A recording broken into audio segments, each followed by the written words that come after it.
Now, Kimberly-Clark, the manufacturer of Huggies diapers, has sealed a 5 billion shillings deal with local manufacturer Sai Pharmaceuticals to start producing the diapers in Kenya. The deal, that involves construction of a new factory in Thika, is expected to create over 100 direct jobs as the new company banks on competitive pricing to boost sales in the East African market.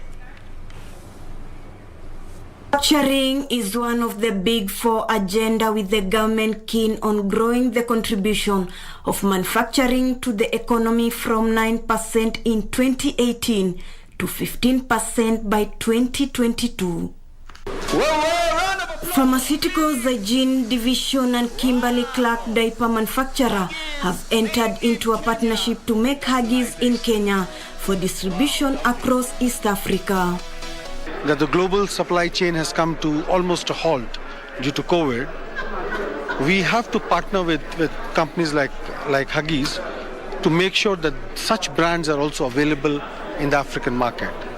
So we have gotten into this contract manufacturing agreement with Kimberly-Clark. Speaking during a ceremony to announce the investment, Industrialization CAS David Osiani said the deal is an endorsement of Kenya as a key investment destination. It also just goes to show that contract manufacturing may be the future of the world if we are to deal with the logistical issues that were experienced during COVID-19.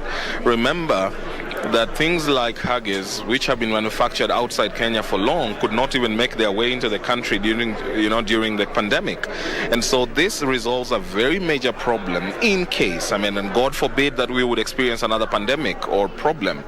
But should we have a challenge, then we have a local solution. Kimberly-Clark Business Development hopes that the local manufacturing would help it triple its market share in East Africa in the next 3 years. What Kimberly-Clark is really serve and give our consumers the best of quality products at an affordable price. So coming here is going to enable us to be more strategic and agile. We're very excited for the Kenyan consumer because now finally they'll be able to get a world-class product made locally in Kenya at a price they can afford. The investment is expected to create over jobs and thousands of other indirect jobs. Ruth Wamboi for Lunchtime News.